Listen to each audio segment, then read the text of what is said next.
Hey guys, today is the 16th of March, right? Right? At the height of the coronavirus today, anyway. It might change tomorrow. You can't say it's the height. Somebody will be watching this in a week and laughing at you. It's the height today, right? We've been seeing a lot of things about people moving essential goods and services. We've seen so many videos about the product availability. Just look at a few DAT board videos, right? And you're going to think that this is great. All right, we are hot. We're on fire for freight. Guys, we are on fire for freight at the moment. I want you guys to take into account that the stores moved what they move in normally a month and a half in 4 days. There was a lot of people that was panic buying, and a lot of people selling stuff on the internet that normally wouldn't be buying anything, but they was buying it. So we're sitting in a situation where we have to replenish those stores, and the DCs have to be replenished also, correct? So let's do that. But we have to think about the long term.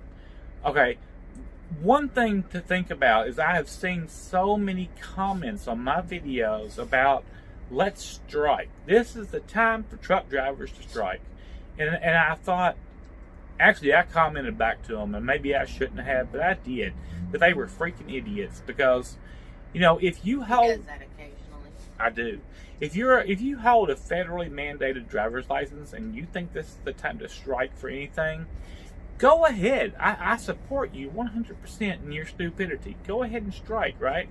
Because if you remember back in the 80s when the air traffic controllers tried that, it's an act of terrorism, right? The air traffic controllers were all replaced. They were replaced in 24 hours by Ronald Reagan. And guys, if you think that you can't drive a truck, if you think you're so special that you can't be replaced, I'm sorry, but you can. Because every military man out there can replace you. And they will. The government will bring somebody in and drive a truck, and they're going to get that freight to where it needs to go. In my opinion, right? As a military man, right? I can't get rid of that part of me. It will be delivered, with or without you. Now, that you want to be special, and you are special, that you can drive a truck, that's great. Deliver your loads. Get it done. But there's a time coming. At this point in time, a lot of states have shut down commerce. Well, should I say commerce? They've shut down their... They've not shut down commerce. They've shut down what they deem to be non-essential services. There you go. Non-essential services. That means if you're delivering food, water, medical supplies, that you are exempt from the FMCSA rule book. Bars are closing down. Oh, and restaurants are carry out or curbside only. That's right. So, right now, take advantage of this situation. Get your freight delivered. Deliver all that you can. Now, I've seen these kind of operations before over the years. I hate to tell you this, but you can look on the DAT board today, and you will be amazed at the freight availability on the DAT board. It's wonderful. It's so beautiful. And yeah, you're thinking, what? TRC, why are you looking at the DAT board? Because I believe that you should always look at the DAT board and know what's going on. Whether you're hauling DAT board freight or not, you should know, you should have your fingers on the pulse of America. But it's a matter of time. Within 2 weeks, you're going to find that truck drivers are going to, the DCs are going to be restocked, and the stores are going to be restocked. And they're still going to be open for business, so that there's going to be continued freight movements. But you're going to find that all of a sudden, you become irrelevant in this scenario. You know, not everyone, but some of you will. right? Well, I think there's going to be markets that don't have anything going. Well, if you're hauling clothing to Walmart, do you think that that's going to be a high item to get there? You're not going to fall in the... I read it like an hour ago that a Frito-Lay person has been quarantined because they were exposed to the virus. So what happens when when people's manufacturers get exposed to the virus? Well, and there were seven Seven TSA TSAs? workers over the country have currently tested positive. And was it Atlanta or where? Atlanta, Orlando, and Yeah, somewhere. big hubs, right? Okay, so it's not going to be that you're hauling Fruit of the Loom underwear to a DC. Those are not going to be high marketable items that you have to worry about. Oh, I've got to get there, right? The FMCSA shutdown does not include underwear. I'm sorry, but it doesn't.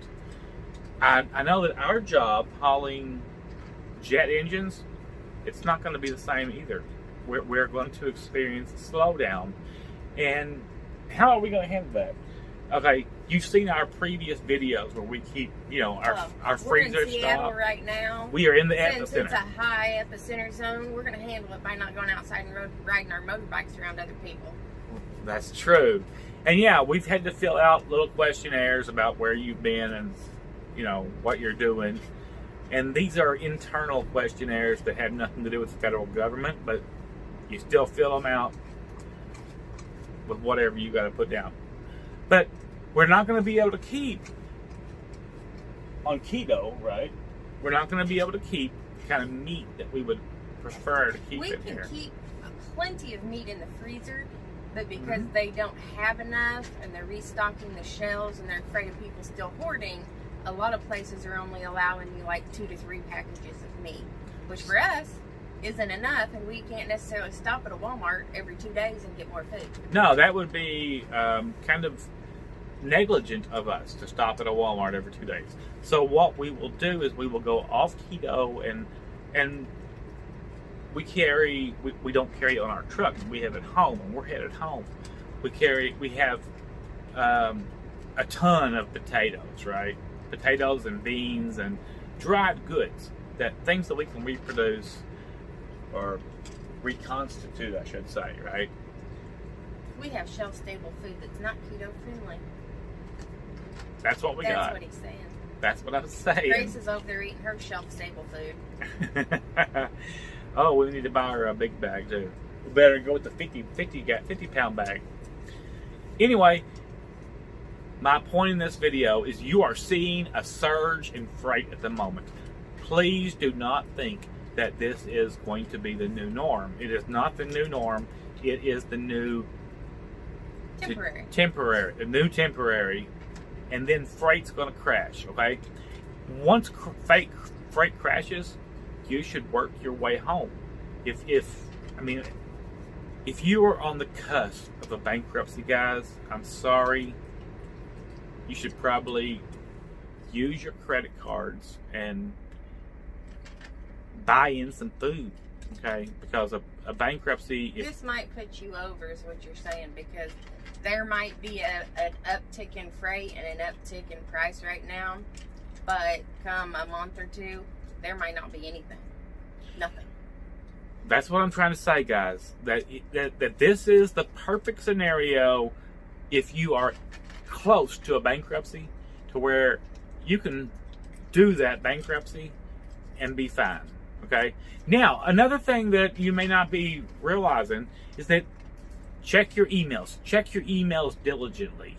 Every creditor out there is whether we have current credit with them or not, is going to have to hook you up with an advantage of what was they said? If you have creditors now, they should have already sent you an email. Actually, pay your interest, and they will move the payment to the end of your loan. Okay? Some of them just said, "Call us. We'll figure it out." Yeah, we'll figure it out. And they will figure it out. They don't want your truck back. They don't want your trailer back. They don't want anything back. They just want you to pay your interest. So I hope you can afford to pay the interest. It will be okay.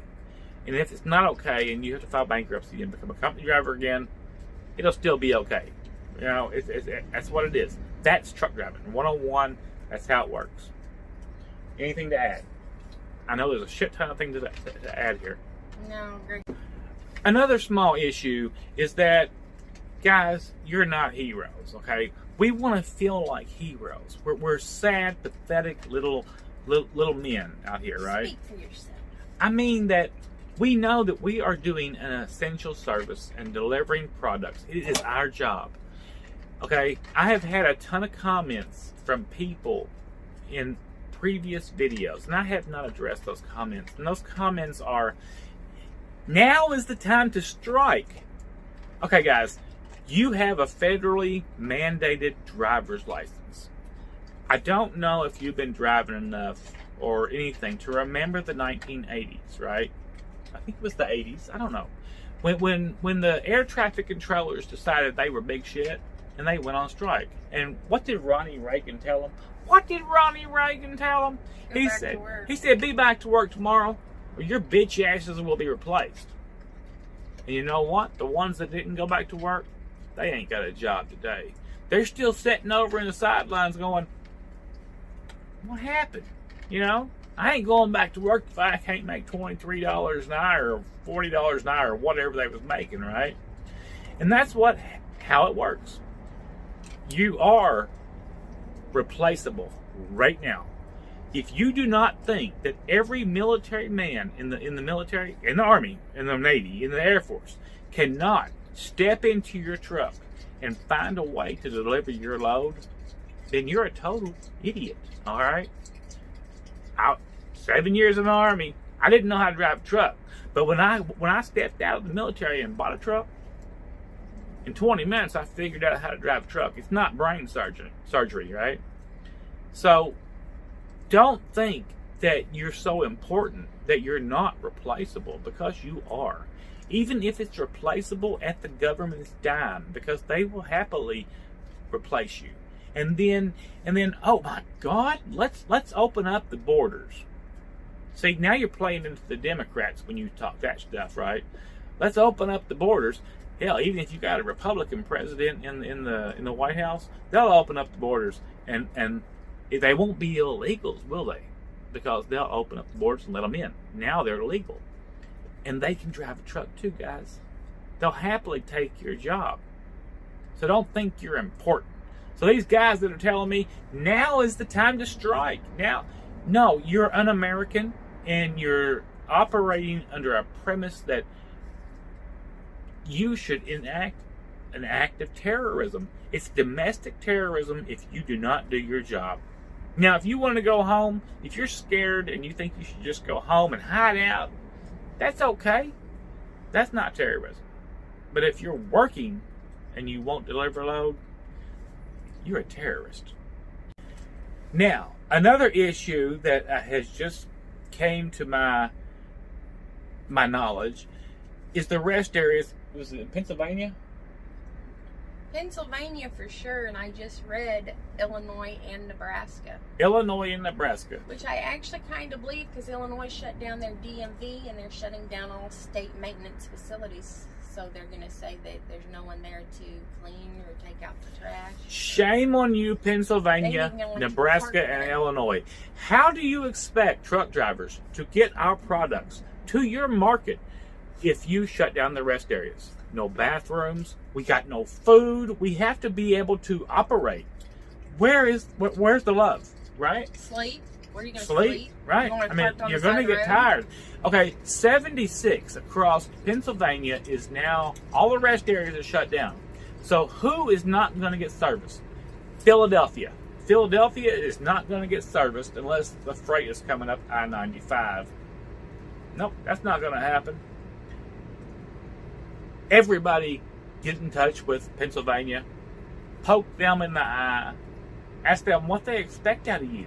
They want you to deliver your freight. They want your goods. But they don't want you to have anywhere to sleep. They don't want you to have a bologna sandwich. Is the National Guard going to be out there throwing bologna sandwiches through your window? I pray to God they are, because you're going to be hungry. And I hate it for all you millennials because you may have to pee on your tires, guys. I know that y'all can't handle it. Y'all don't understand that. Wait a minute. Back in the day, Our paper towel paraphernalia is in the shop. that all of us guys used to pee on our tires, guys. There's not a bathroom available. Real men pee on their tires. That's just the way it works, guys. We don't like it because when you walk through the parking lot, No, and I everything agree. stinks like pee. I You agree. need to go in the woods and find a tree, not a tire in the parking lot. I agree with that. And you can't park in the parking lot anyway. It's closed down. They're closed You're down. going to have to find an off-ramp and So- go find a tree. So at this point in time, you have my okay to pee on your tires, guys. Pee on your tires. Just let it rip. Because you shouldn't have to waste your valuable energy walking 30 feet to the woods. Where are you going to poop? You going to poop on your tire too? You're going to have to walk to the woods, aren't you? Think about it. Baby, they don't have no toilet paper. All right, now I'm going to tell You you. conserve your paper towels. See this? This is a nose towel No. that's going to get used 100 times. Wait a minute, I don't know if you know this or not, but you can't use a nose towel on your behind because you'll get cooter creatures. All right, so now I'm going to tell you about if you don't have any kind of, what she's talking about, her. Tissue. That's right. All right, you're going to have to go with the whole, wash, rinse, and repeat thing with, okay, Cut up a shirt. cut up a shirt, cut up a sheet, whatever you use. Whatever you got to use. I'm just saying, that's the real redneck trucker way of doing things. You take care of business. Remember, we're rednecks. We know how to do business.